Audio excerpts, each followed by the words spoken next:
Five, four, three, two. And we're live. It's The Human Condition. I'm Vince Orlando. I'm Steve. I'm Sean. How's it going, guys? How are you? I'm fantastic. Apologize for the unexpected hiatus, everybody, Yeah. last week. That was, Had to give you a jailbreak. yeah, know? literally. Literally. It was, it was an eye-opener.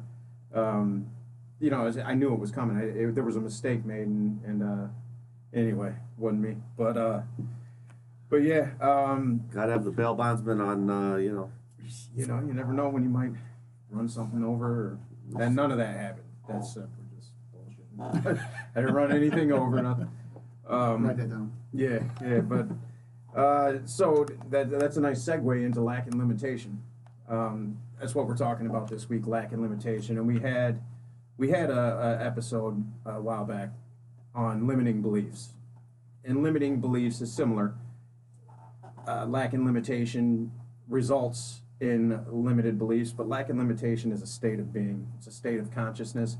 It's a fear-based state of consciousness where you believe through your programming that you will never be provided enough.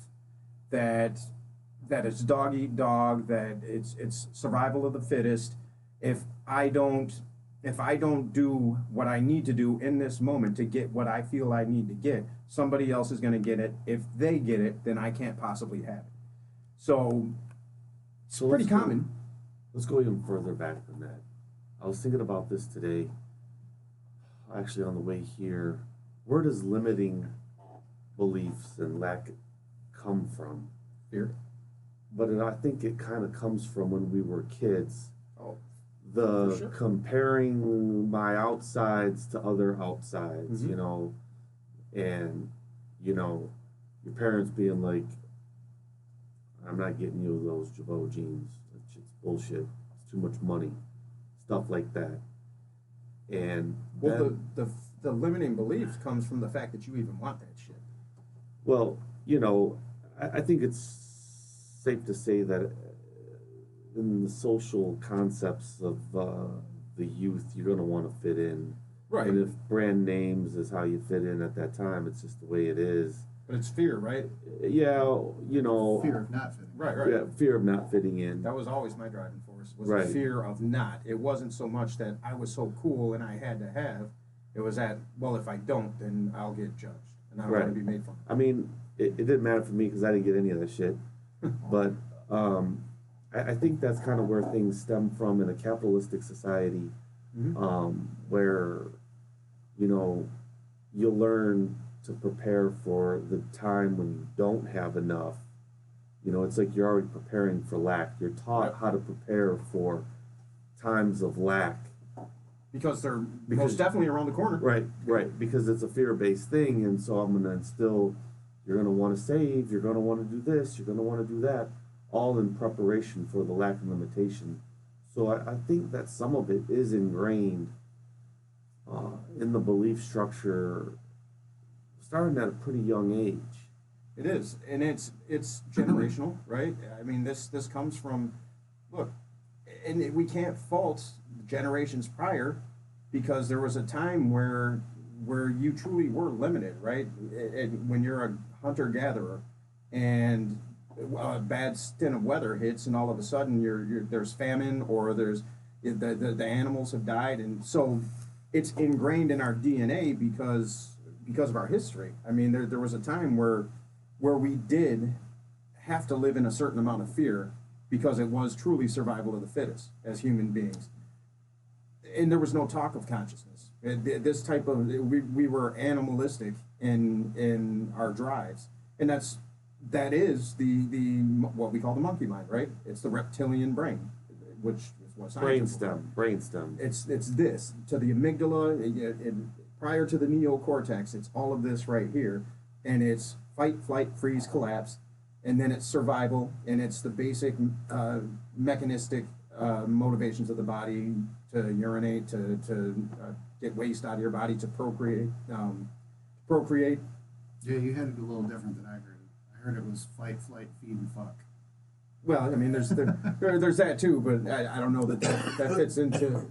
I mean, but fight or flight, it can go into that too. I mean, because that's where does the need to procreate, and we see it, and a lot of times in poorer communities where people are constantly having babies that they can't support.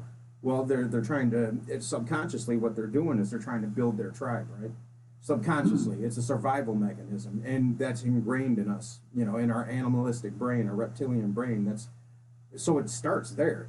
And then, you know, we know in the human condition, we're constantly trying to overrun those drives, those primal drives. Because why? Because, well, we're not going to start. We live in America, right? And people can say what they want about America, but we're blessed here. And yes, we do live in a bubble, and it's our job to try to make our way out of that social bubble, the social constructs you're talking about. But we have a real luxury to do that. We're not living in a third world country where truly your life is fear-based. Right, I don't know if you saw the thing I posted from The Body Keeps the Score, where they were analyzing these drawings of kids in war-torn countries, and that was tragic. But look at that and to know that, well, how do you ever overcome that, right? Like, how do you live in a war zone, and we all live in our own personal war zones to a certain degree, but you live in a place where you could die. You could die any minute. Your family could die. Your house could be blown up. Think of what we do when we drop bombs on it. I think about that shit, man. When we drop bombs on a country, and the majority of the people had nothing to do with that fighting.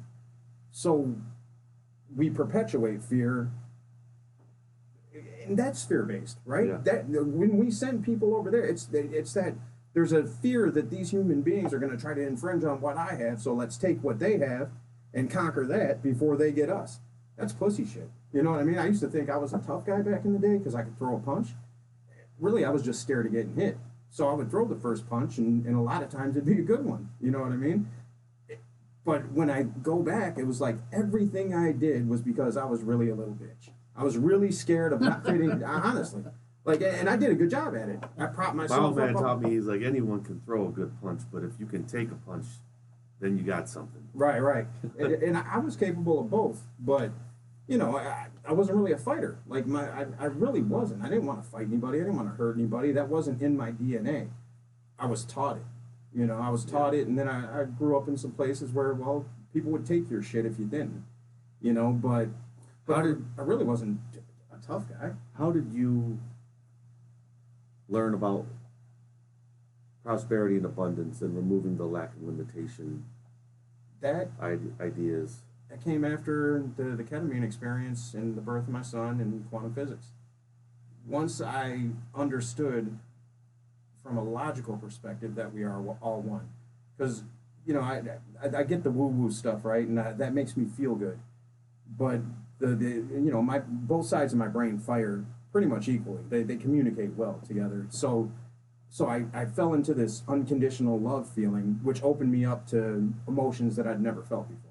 Never felt before in my life. Unconditional love was foreign to me because I was completely fear-based in my entire existence. So that happened, then I needed to make sense of it. That's just how I'm wired. So quantum physics made sense. I'm like, oh shit. And for whatever reason, I had a deep understanding of it just right off the rip. I could read, you know, Hawking's a little more complex than, say, a Michio Kaku, who will lay it out for the layperson. So I started with Kaku, and then I started going into Hawking and Sean Carroll, you know, and that they'll get you bogged down a little bit by mathematics. But when I understood that we're all one, then the consciousness first aspect of our being made sense. Now, if God is consciousness, consciousness is God, I don't need to define what that God is, but I know that we're all one. Well, I know that everything I need is here at my disposal at any given time. All I have to do is have faith that my needs are being served in whichever way they befall me on the planet. And that's probably a little more in depth than you know, people who are, you know, new to these types of concepts, to where it may not make sense, but for me it was that profound. And it was in the feeling of unconditional love and the understanding that we are all one with both sides of my brain that I was able to let go of the fear on a conscious level. It doesn't mean it doesn't exist at a subconscious level, because the dumb shit that I do still, that comes from there, right? It's not, my conscious mind knows better. Do you believe that tithing is attached to your abundance and your prosperity? Not specifically, but I do believe that giving, when it's from a place of, not a place of codependence, right? If I don't do this, then there's going to be consequences, because you can give from that place too. If I don't do that, God's going to be mad at me. Or if I don't do that, then my girlfriend's going to be mad at me. Or I don't do that, then my kids are going to be mad at me. That's codependence.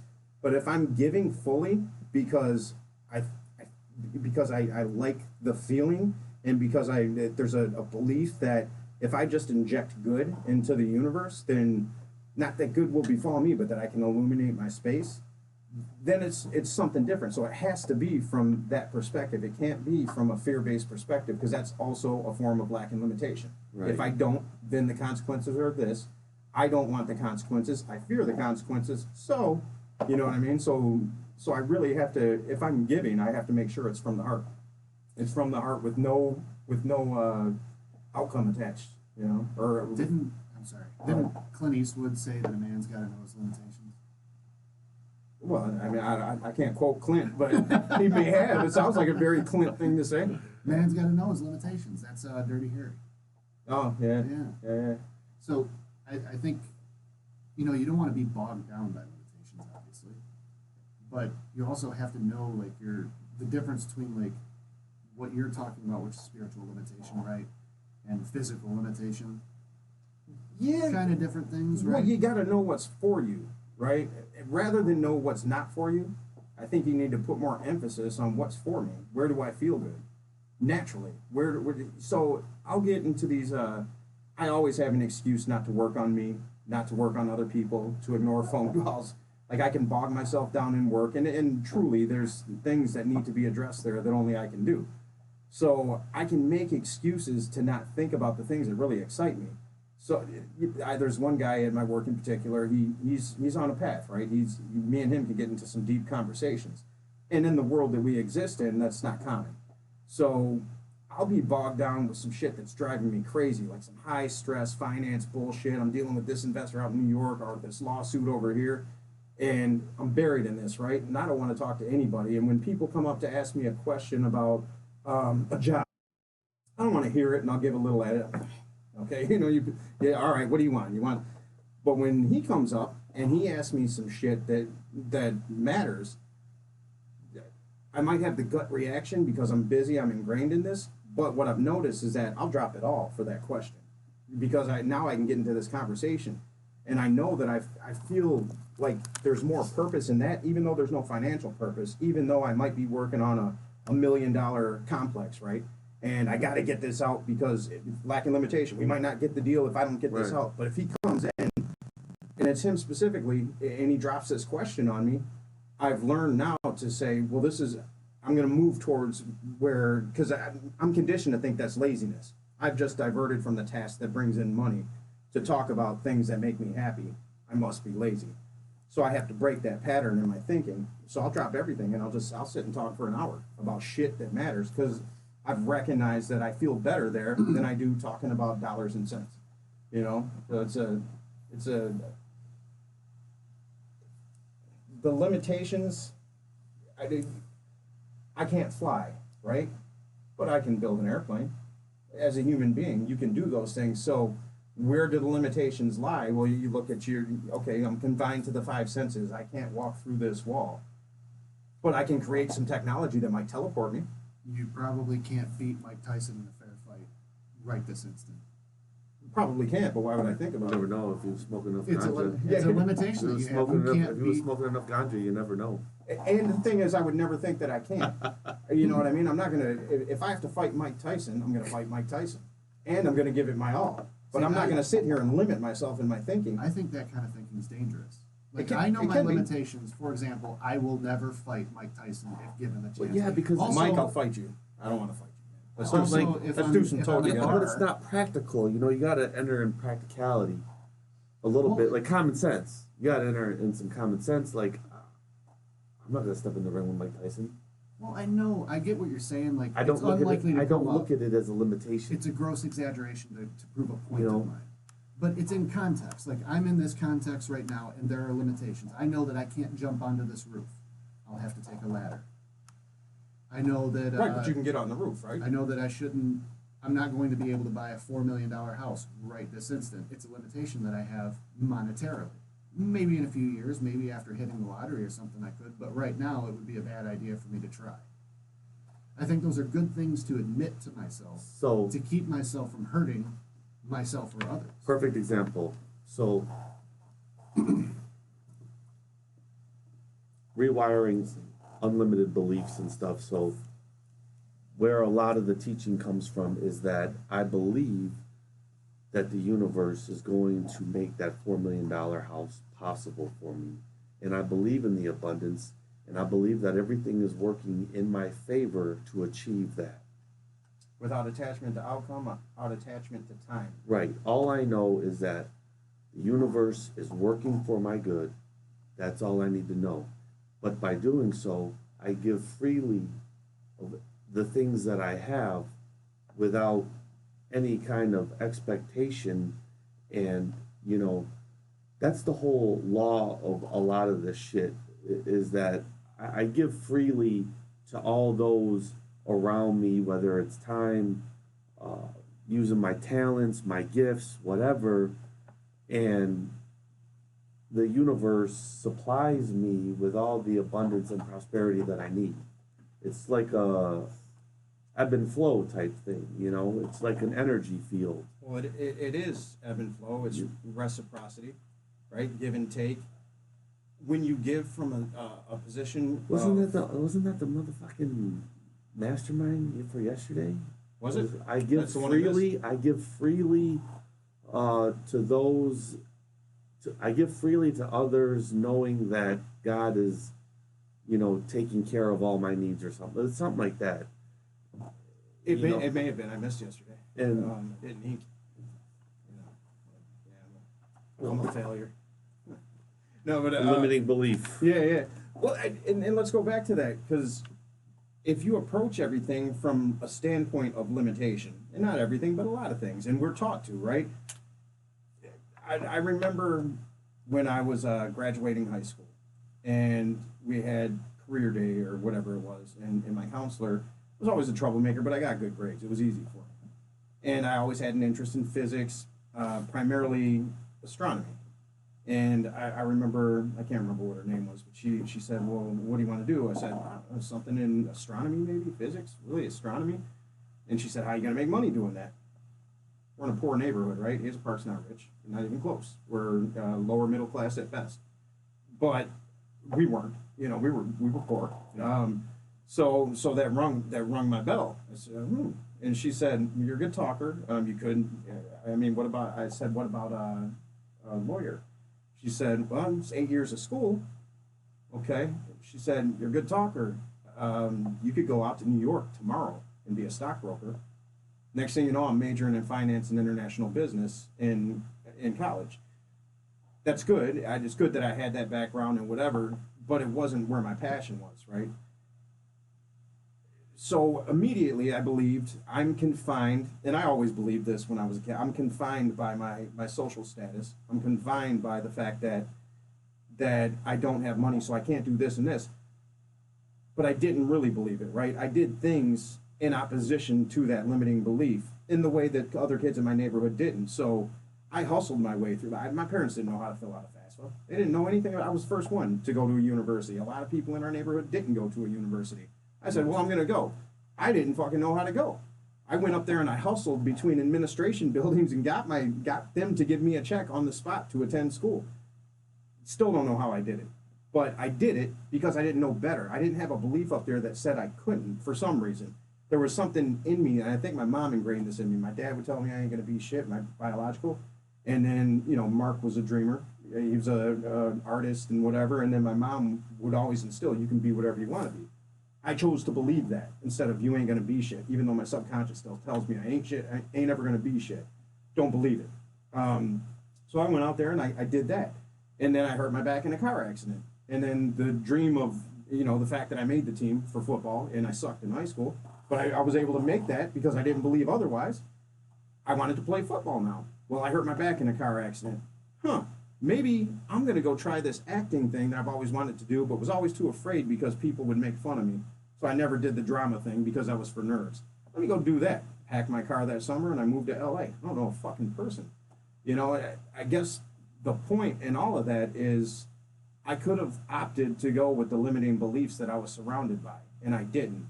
That doesn't mean that subconsciously a lot of failures in my life have stemmed from the fact that deep down there's a part of me that still very much believes I don't deserve anything, right? I don't believe that consciously, so that's carried me through.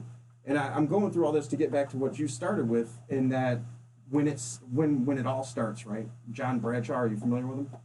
Not really. John Bradshaw talks about toxic shame, and he talks Okay. about the roles that we assume when we're children. So, I mean, being the so you can be a scapegoat, right? You can be the black sheep. You can be the overachiever, the underachiever. There's all these different mascot. There's Yeah. all these different roles, and even when you're disguised as the overachiever, where does Steve go? Oh, there he goes. Even when you're disguised as the overachiever, right, and you're achieving, it's fear-based. It's, if I don't fit this role, everything that I hold dear is the family is gonna go away from me. The people are gonna go away from me. I didn't achieve when I achieved out of love for what I was achieving. It was out of a fear of abandonment, like that subconscious fear of abandonment, ridicule. I couldn't deal with that, and you know, the PTSD made it even worse because it was always fight or flight. It was life or death. There was no in between for me because I didn't have the space in between stimulus and response to work with. It was, you don't like me, I must suck.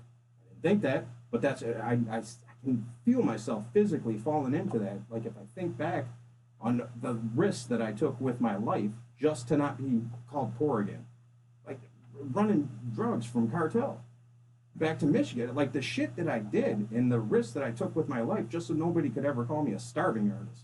You know, it was fucking insane. And that was fear-based. Do I have some cool stories to tell? Am I lucky to have made it out alive? Because like you said, it can be dangerous. Fuck yeah, I can. I almost died several times, more times than I can count. I'm lucky to be here. Some people aren't that lucky. I don't know why me. You know, I don't know why I'm here, but, and maybe it is the fact that there was a part of me that was stronger than the lowest part of me that told me you can get through this. You can get through this. And maybe it's just because I believe that part of me. But to start from a place of limitation, you can bet your ass that wherever you start, when you start from a place of limitation, you're going to stay in that place of limitation. Like, I don't think I can fly. But do I think if I put my mind to it, I could possibly build a device that could make me fly? Yeah. Might I die in the process? Okay, well, you know, that's a possibility too. But the only reason we are where we are as a society, we have this, we can sit here and talk like this to the world, literally. The only reason that happened is because somebody believed there was no limit to this. This is God shit. Like, this is shit only gods could do 150 years ago. Like, this right here is unfucking, the fact that we can communicate on this, and like, people couldn't even conceive of this kind of communication. You know what I mean? And it's because somebody said, well, I don't believe what everybody else is saying. I say we can do that shit. That's how it all happens. It comes in steps too. Like, you know, somebody didn't 200 years ago didn't just dream up wireless networking or anything. Tesla did. You know, Tesla did. Not like this, but you know what I mean? Like and he was ridiculed and died penniless by himself. You know, but like this comes from him. You know. mostly. Yeah. I remember now. I know what you're talking about. Yeah, he created a remote control submarine in 1880. They showed it to the Navy, and they said, "Why would we ever want this?" He basically invented the first drone. And they said, "We don't need this." Yeah, that's stupid. That's stupid. That's a toy. I honestly lacking limitation. Yeah. You know, and yeah, in the human condition, are you subject to ridicule and rejection? Fuck yeah, you are. You know, anything that's ever been. You look at a guy like Martin Luther King. How I just think about being in that position in life, you know, where literally everything that you see outside of you is against you. They don't want you there. It's not your I bet you world. that'd be like an exciting thing. Scary too, right? Yeah, but like, you know, did you sign up for this journey to just walk on through, or did you sign Most up people- for a little bit of an adventure? I'd say most people want to walk on through. I'm not much of the walk on through kind of, you know, I like a little adventure. But we're speaking in a different language, right? I mean, I like adventure, but I don't like lynching. I don't want to get lynched. Well, you know, if you believe in something strong Yeah, I'm enough, still which not is gonna going to get- promote, Still not gonna do you that. know, equality, but someone does. This is an you awful know, chair. They all are. This is a limiting chair. Yeah. I would agree that the chair's limiting. But I mean, that's what happens is like, Diminishes stature. you know, governments, you know, or just power takes advantage of people, and eventually the power gets real familiar with taking advantage of people, and eventually there are people that are going to have to stand up and say, like, this ain't fucking right, you know, like, this needs to stop.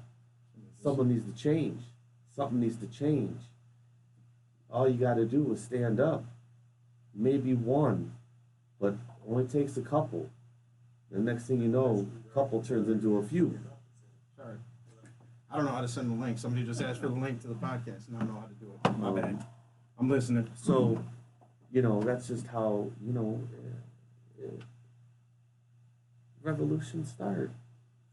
Sure. It starts with a spark, right? And it's only a handful of people. There's a Greg Braden and some scientists Did did you a say Great Britain? Greg Braden. Greg Braden. He's an amazing person. Look, I read all his books. I was actually with him at the Conference for Consciousness and Human Evolution. He was a keynote speaker, but him and some scientists did an experiment on the exact number of people it takes to influence a population, and I believe it's 1/10%. And they would test it, and they tested it in the 70s. They tested it in the 80s, I think, during the outbreak of the Gulf Wars. There was one instance where we knew this was coming, right? All the threats were going back and forth, and all of these monks and high thinkers, they congregated somewhere near, and I don't know the story exactly, but look it up. They congregated near where the orders were to be placed to send the bombs over. So it was 1/10 of the percent of that population of that city. And I'm not saying that this is the thing that did it, but maybe it did. Who's to say it's not? So they meditated on peace, meditated on peace, meditated on peace. They saw peace, they saw peace. The first time in American history, the plane, it was dispersed. It was ordered to drop the bombs. They called it back. So to me, that was fascinating. And they've done experiments like this on multiple occasions where they've had people go in and you know, and Greg's big on the field, the magnetic field of the heart, the strongest magnetic field in the human body, and it reaches out very, very intensely. So all of us in this room, we're within each other's magnetic field of the heart, and that's the concept. Is when you get together and you push that out there, you push, not praying, please don't bomb them. You know what I mean? Because that's all you're saying. It's fear. Please don't do this. No, it's peace. I see peace. I see peace. I see peace. Does that mean peace is going to happen? No. But got a better shot at it not by doing that. And what energy does it take really to actually, like, when people don't believe in God, I don't believe in the traditional version of God, but I believe in a source. Even if we're speaking from a quantum physics perspective or a physics perspective or the Big Bang, there was a singularity. I think we can all agree on that no matter what language we're speaking, right? So when people say, and this is the atheists, there's not a God, and they're strong in that stance, well, that's a belief. That's the same belief in that there is a God unequivocally, and I know what that God is. You know what I mean? You have a choice to, and Einstein said, I love this quote by him, and I'll fuck it up and paraphrase it, but he says, you can live life two ways. A is if, and he didn't say A, as if life is a miracle, or as if everything is a miracle, or as if nothing is, right? And that's kind of how I look at, you know, when you have a choice to say, well, there could be this higher power that really is compassion, and I feel that, so I'm going to go ahead and believe in that, or I can believe that we're all worm food. You know, to me, the choice is easy, because I can convince myself of either. That's my choice. And I can convince myself to walk into every situation in life with a fear of failure, limitation, fear that I lack, fear that I'm just not enough to make this happen. You know, I can do that. I have that choice. I'd rather not, because then life becomes pretty fucking glib, and I'm you know, liable to jump off a building just to feel something.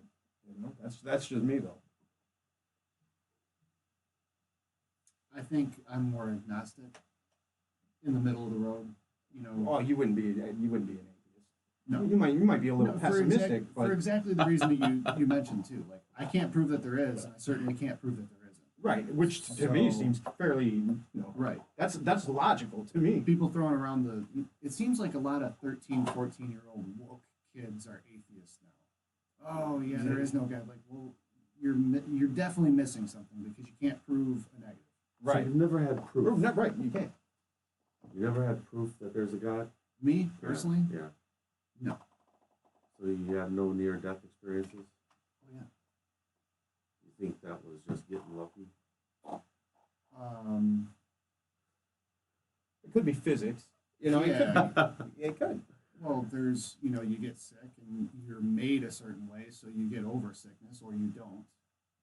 But I think what makes me doubt that at least there might be a God, there might be the universe in control of everything. Whatever it is, in my opinion, I have a lot of evidence that it doesn't give two shits about this planet or these people or the 150 billion people that came before medicine or anything like that. I think suffering, real bad suffering. I'm talking about kids dying from diarrhea every single day, and nothing being done about it from the universe's perspective disallows me to say that there's a compassionate God.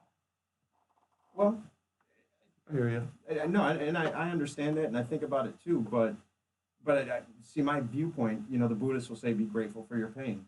And when I learned to be grateful for my pain, and I had to get to a position to where I could look back and say, "Well, there was a purpose. If it weren't for that, I couldn't possibly have grown to where I am, and I couldn't have raised my kids. And not that I'm perfect, but I give them something different than what the world at large gives them. Something that you can't buy. Something that it doesn't matter how many books I've read in my life, I could never convey to them in the way that I do, that you don't have to be afraid. I mean, they're not going to be afraid. No, they're going to have their bouts with fear. But the way that I'm able to be there for them is from that pain, from that suffering. Suffering is optional. It's optional. You know, you see a kid with cancer, and I don't know if you've ever seen some of these videos of kids in these hospitals and their demeanor, how happy they are. Like, and you look at them and you wonder how. You know, it's Commercial. from our, no, not even commercials, just, you know, little things online. I mean, I watch this I shit. think you're hitting on it. They're in a hospital and they're on a lot of painkillers and drugs. If That's you go out to see, the that's the pessimist. if you go to darkest Africa or whatever and you see a kid with cancer, he's probably laying on the ground writhing in pain until he dies. Well, before he dies. It's something to be thankful for. You know, our hospitals help us. Before he dies. But Yeah. you're going to be hard sold to tell a kid in like Africa or a third world country, no, that's not suffering that you're feeling. That's not pain that you're feeling. You can get over that. That's kind of rough. I think that's a hard sell for people without like modern medicine. They wouldn't even understand it. Right. So you, like, even with my understanding, you know, when somebody passes away, my view on death is not death. It's, and I believe there's a purpose for everything. I'm not good at consoling people. I'm not the guy to do that. But I'll be there. I'll be there for a hug and I'll listen. But my viewpoint on death is not the same as most people. It's a transition, and it's necessary. And I don't believe that you really go anywhere. Your energy, and I can believe this from a physics perspective too. You know, the conservation of energy, the first rule of thermodynamics, or law of thermodynamics.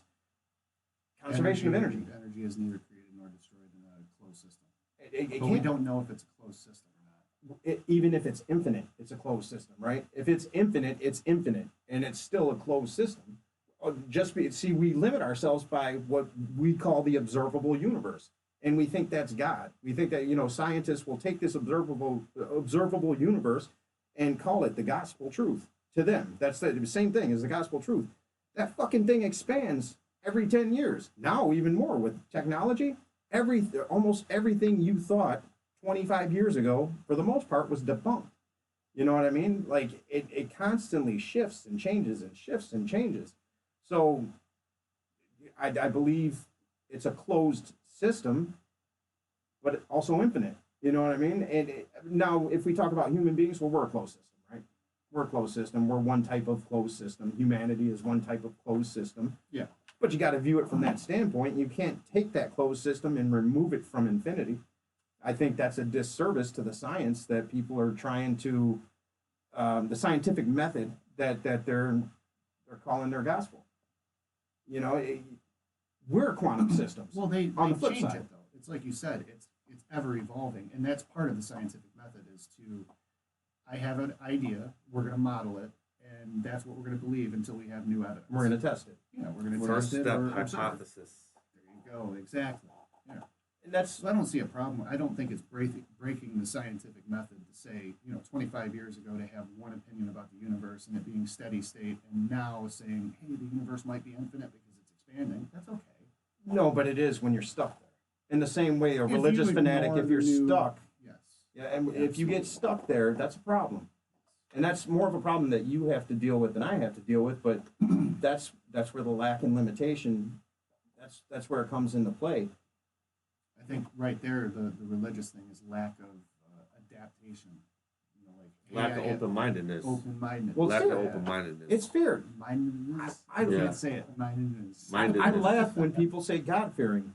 The fuck is that Oh, about? I Why? really What are you dislike afraid that. of? Like, I really dislike that. if there is a God that's omnipotent, that created that- you. and loves you in the Whoop way your that you ass. say, what are you Whoop afraid your of? ass. Yeah. Like, what are you doing wrong? Right. Like, it's that plays into Christopher Hitchens' God. The mean dad that watches everything that you do Yeah. and judges you. that's the Catholic God. Yeah. Yeah, that's that Catholic God. Check out Christopher Hitchens if you want to read some cool stuff about that. What would they call that? Arguments against Arguments religion. against. Yeah. Well, Organized religion. I can argue against organized religion. I choose not to because why? Why put my time and effort into that, into debunking something that I know that doesn't feel right to me. Because there's some good people that I know that do believe in the traditional version of God, and they don't push it on anybody. It's their thing, and it makes them better. That's what it's for. Exactly. That's what Jesus was trained to do by the Essenes, right? Jesus was okay. So people have a real hard time loving themselves. Jesus. So go out there and let's talk about God. But really, what they're doing is loving themselves. If you read Greg Braden, he'll talk about this in the Isaiah Effect about the Nag Hammadi. You read some of these scriptures, I guess you would call them, but it goes into the life of Jesus, which to me is what's kept out of the Bible, right? It's just there's this manger and a baby, and then there's this human being that's the Messiah. That's Right? You know what I mean? Boom. Hey, where'd the other 30 plus years go in between? Don't question. Just Right. obey. But he was taught that okay, well, if you can bring people to God, you're bringing them back to themselves because we are God. He was Gnostic, right? That the teachings were all Gnostic, and it was all about empowerment. It was about empowerment. That's all it was about, and that's why he was killed as a revolutionary because he was empowering people that by political standards should not be empowered. He befriended the poor, the dying, the prostitutes. I mean, those were his people, I like that version much better than like the Christian version, like your King James version. All things through me. If you don't believe in me, Turn the What is other that cheek. shit? I think You know, it Nietzsche was had funny, a good thing about Jesus. I was listening to Course of Miracles. Have you finished that yet? I listen to it all the time, but I finished it. But it was funny. They were reading, and it just struck me as odd when I heard it, is that God didn't grant people eternal life. He granted his son eternal life. Yeah. So the rest of y'all can do, you ain't getting no eternal life. He only promised Jesus eternal life. And I was like, why did I miss that? Because it really threw me off, like when I heard it. And I was like, so you have all these people that are believing in Jesus because they believe that they'll have eternal life if they do that. if they believe in Jesus. Right, but they completely misread what was said. Right. Jesus gets eternal life. That don't mean you do. And I just that's hard because like a lot of the Jesus stuff says, "Follow me, do what I say, and you will be with me King through James, eternal life." King James, Yeah, King Jesus James. stuff. Right. Because Jesus would, when he wept on Palm Sunday, I love that that's still in the Bible. All these things I can do, you can do and more. You guys aren't getting it, is what he's saying here. You're not getting it. Like, don't worship me. I'm not saying worship. I mean, that was to me about as clear as. And people can interpret it however they want. And am I interpreting the teachings of Christ in the way that they make sense to me? All I have is my life experience. So yeah, I'm going to interpret them in the way that, and I realize that. I realize that I'm biased in a direction towards compassion because that's what feels good to me.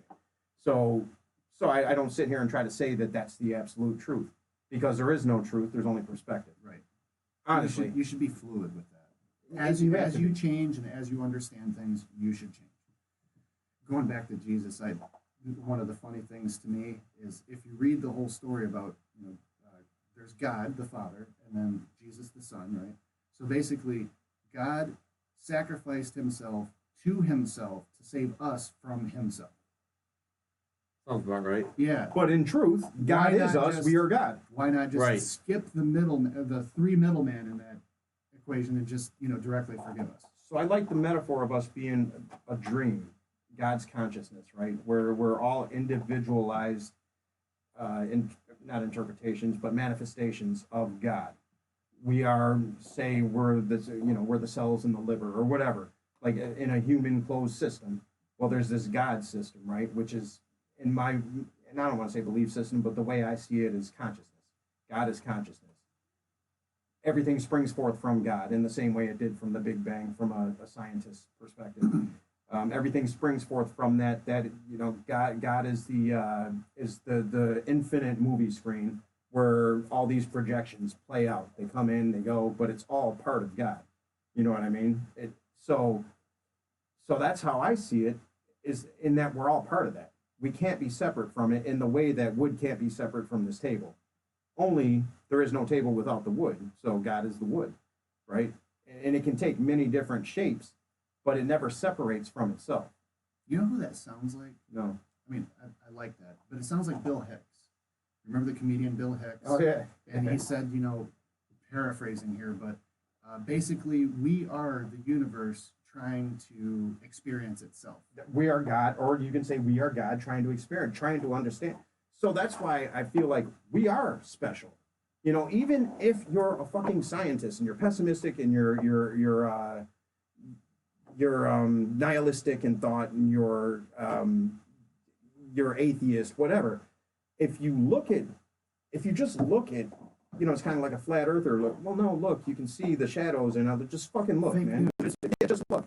But if you just look at the evolution of human beings, right? To not say that even in a closed system, which, our observable universe, to say that we're not special, that our level of consciousness is not special in all of this, to me is asinine. Like, that's asinine. Could it be an accident? Sure.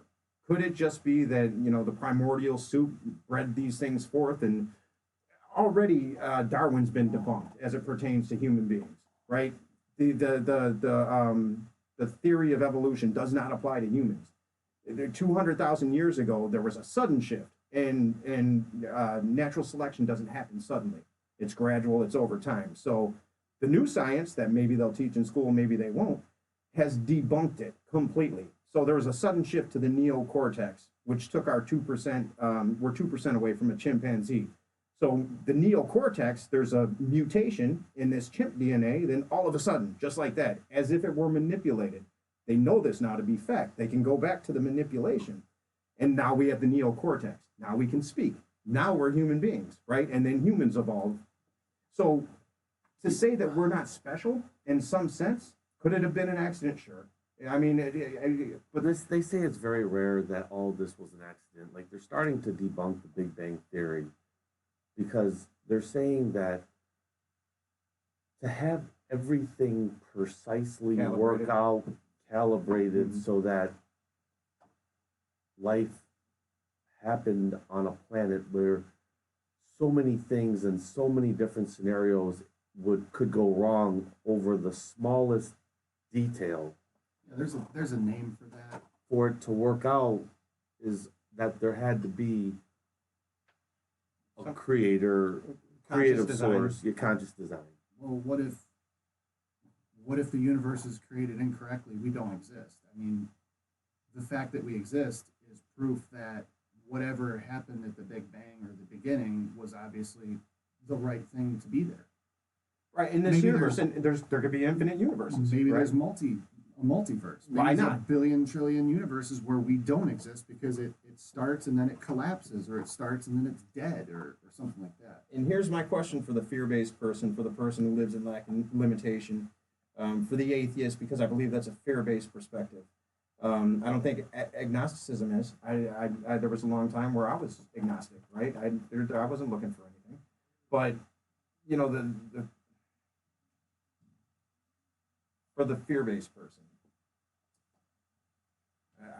I lost my train of thought. Well, on that, you said you used to be agnostic. I would say, and I don't want to brag. I'm not saying I'm an actual smart person, but I feel like if you are raised in a religion or whatever, religious, Christian. I was raised Christian, and then you start to think for yourself and start to question things. I think it's only natural to become agnostic. You just don't want to get stuck there. You And don't if want to you're fall into honest- that label. And if you're honest, you have to be agnostic. Because if you're honest, you cannot prove beyond a shadow of a doubt that there's a God. No, or but you can not a ask God. for proof. You can choose to believe. You can ask You for can proof. believe, absolutely. You know, But if you're going to go the evidence route, then I think it's just a natural thing to consider yourself. I don't So this consider- fear thing, did it come back to you? No, I So the fear-based person. Yeah, completely. It was based on something Sean was saying, but I lost my train of thought. Anywho, must not have been that important. Must not have been that important. that's all good. Because my mind starts going. There's so many concepts that we can cover. I don't consider myself agnostic. I say I believe in the source, agnostic, right? You know, it means And I without believe- knowledge. You know, that's all it means. Without knowledge. Well, and I guess from that standpoint, we're all agnostic. right. Because there's and even if you have knowledge, that's limited. It's like you were saying, like truth is really hard to define. It's kind of slippery because there's not like an ultimate truth or an ultimate fact about a lot of things. No, and it's real subjective. The Thank you. That's what I experience, was going the for, experience of truth is subjective. So, what I feel, and I can talk to people who've had transcendental experiences, right? And we can kind of agree on what that is. Across, there's all these different types of people that have psychedelic death experiences, but we can all kind of agree that there's this feeling of oneness there, right? There's this experience to where you don't feel the need to ask questions because there are none, and you just feel right. So that that's, I don't know that it's an agreement, but for that to happen subjectively over a multitude of different types of people throughout the beginning of written human history, for that to continue to happen, well, to me, that's the scientific method proving itself, right? So now we can go back to, an atheist neuroscientist, right, that wants to relegate it to chemicals in the brain and these electromagnetic responses that create that. Oh, there's a God center of the brain. Bruce Lipton, he's a biologist, molecular biologist turned spiritual guru. He's like a Greg Braden scientist turned, and he talks about the self receptors on the cells. So there's these little antennae on the cells, right? Now, if you take a cell from somebody's liver and you try to put this into another person's liver, and you don't remove the self receptors, this is what they call them, the self receptors, that liver will reject that. It will kill that cell. You're out of here. You're not. Sounds like Sam Harris. Is that Sam Harris? Well, Sam Harris and Bruce Lipton and okay. Sorry. but it's truth. Like, this is scientific fact that these self receptors exist. Now, if you take away the self receptors, that's generic now. It can go into anybody's liver, into any organism, and it's no longer identified with self. So then they did a little more experimentation. Well, where it's that the experience of self isn't in this antenna. These antennae, or how the fuck you say, are receivers. But where are they receiving the signal from of What self? are they receiving? Well, of self, of identification with whatever the human self is that's confined to these five senses. You take this cell out, and they talk about it when people get heart transplants, experience and what happened in the other person and that kind of thing. You know, and if you don't know the science, and that can be real woo-woo, and that's easy to reject.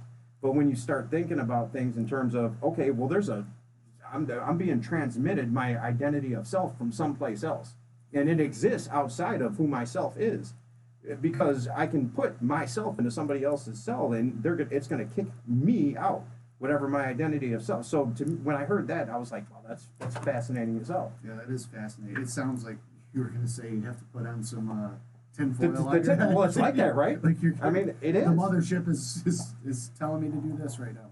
And when you think about life that way, the fear of lack and limitation really starts to dissipate. If you know that you're connected, if you are, that's what it was. We were talking about the manifestations of God. We're manifestations of God. And if you're truly that, how could whatever God is not be rooting for you, or the universe, right? Because I feel like while I'm down here, with every turn, with every trauma, with every bout with suffering that I've ever encountered, when I've turned the corner, it's elevated my frequency. And you know, from a scientific perspective, this is all frequency. We talk about string theory and the manipulation of atoms or subatomic particles and what they can do now with nanotechnology. Well, we know it's all frequency. Everything's frequency. This is the universe is one big giant frequency. So if you're part of that frequency and you're tuned into that frequency, how could you not be infinitely powerful? And in this experience where everything seems to be put in front of us for us to overcome, right? That's what suffering is. And when our child suffers, well, maybe that child doesn't understand that, but we better understand that. We better figure out how to take that in a way that we don't have to suffer also, and maybe we can guide them through, if they are terminal with cancer, in the best way possible so that their passing can be as easy as possible. But just knowing that we're part of that infinite whole, how could you ever feel like you're lacking or limited in anything that you do? And the answer is because we believe it. We're programmed to believe it. We choose to believe it. We take that out with us, and that's what we fucking do. And it's our fault to a certain extent. You know, you got to get rattled enough. Like when I had that experience with ketamine and the birth of my son and quantum physics, all those things combined, that's fucking weird. Where did that come from? Like I didn't maybe I did manifest it somehow. Maybe I was searching and didn't know. But this weird amalgamation of these different things at a certain point in my life forced me to look outside of myself and say, you're pretty confined to your fucking belief system, and you better change, you know? And it took something to rattle me to the point where I would. So that's where alcoholism or drug addiction, if you can find yourself on the other side, there's extreme benefit to those things being available to us.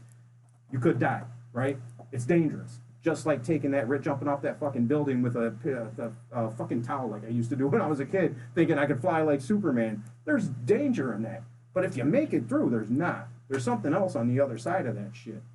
And that's where we got to break down the fear of lack and limitation. Because everything that's bad on the face of this planet amongst human beings comes from that fucking fear. All of it. Everything. If you look at everybody's action, any political leader that considered themselves a hero, they were scared that somebody was going to take what's theirs, and what's theirs is limited. You know what I mean? You know, Yep. on that, since you're mentioning the universe, it just popped in my head that I'd really like to talk. Maybe we could do an episode about it, about how language affects what the universe is to you.